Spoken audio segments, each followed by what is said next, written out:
Ma, nakausap na po kami ni Papa.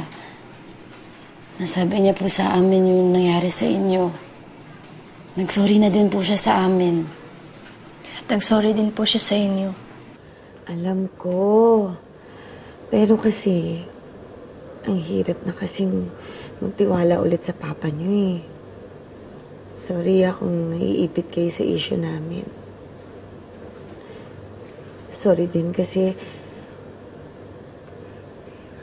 alam kong nahihirapan kayo kasi malayo ako. At marami akong pagkukulang sa inyo. Ako, Ma, hindi po. Wala po. Alam po namin nagtatrabaho po kayo dyan para makapag-aral kami sa magagandang eskwela. Para mabigay niyo po yung mga gusto namin. Lahat po ginawa nila para sa amin. Kaya gusto din po namin masaya kayo dyan at di kayo malungkot. Kaya, sana patawarin niyo na si Papa.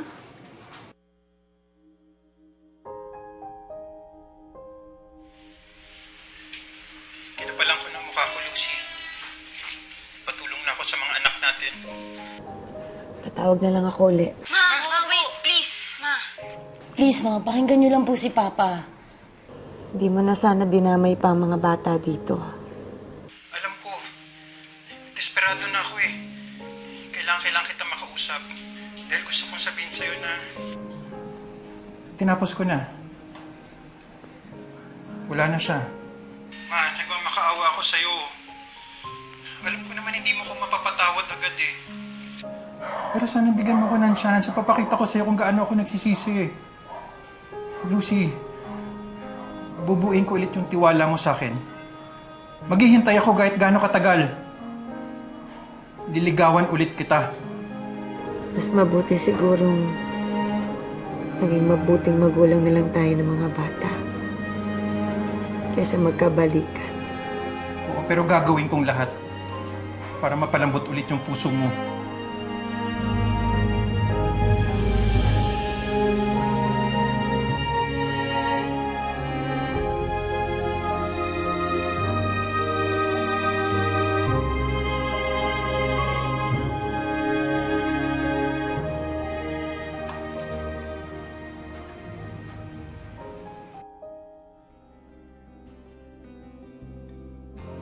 Muling niligawan ni Chito si Lucy. Ginawa ng kanta at mga tula. Tinawagan ng paulit-ulit para sumuyo. Pero naging matigas noon si Lucy.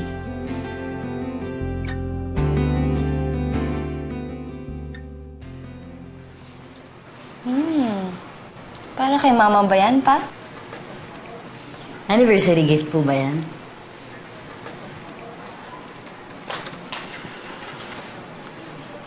Ipakita niyo to sa mama niyo ha. Basahin niyo pag tumawag siya.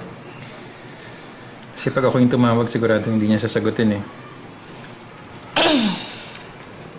Pa, mas maganda siguro kung basahin mo na lang yan sa harap ni Mama. Opo. Eh, ayaw nga akong kausapin eh. Sa harapan niya pa kaya.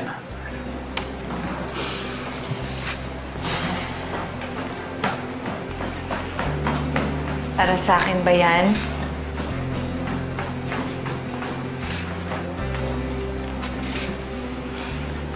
Bakit hindi ka nagsabi na darating ka?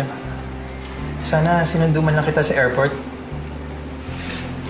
Pag sinabi ko, edi hindi na surprise.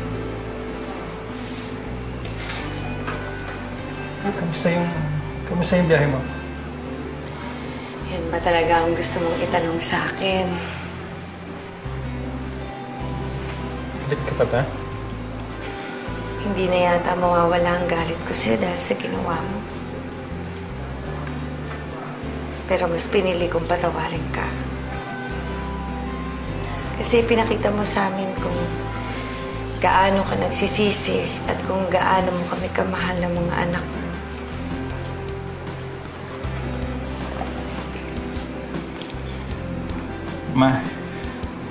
Mahal na mahal ko kayong lahat. At hindi na kita sasaktan.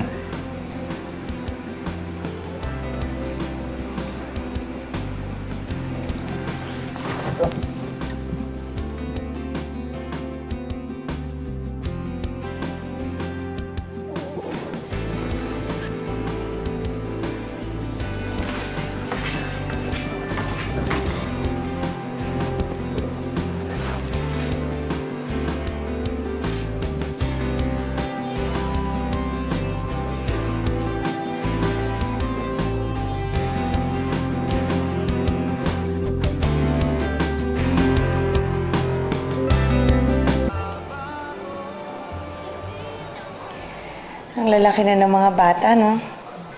Pero hanggang ngayon, hindi ko pa din natutupad yung promise ko na dalhin sila sa Disneyland. Lagi kasi tayong dinadatnan ng problema eh.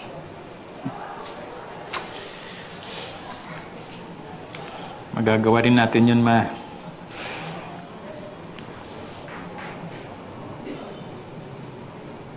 Kailan yung balik mo? Pipigilan mo na naman ba ako?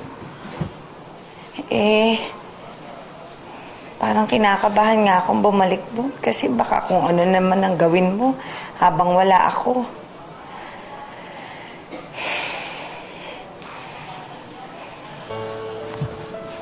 Minsan na ako nagkamali.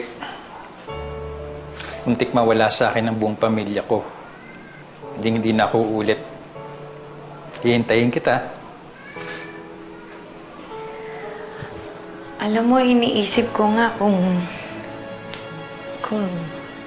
ito na yung last na balik ko sa Disney.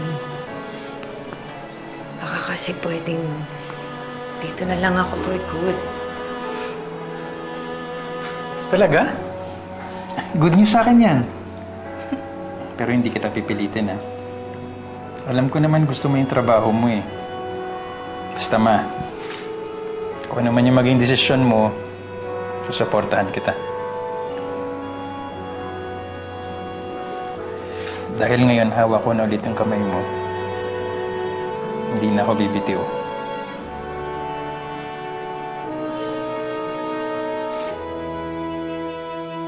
Sa huling balik ni Lucy sa Hong Kong, pinatunayan ni Chito na siya nga ay nagbago na at naging malapit sa Panginoon.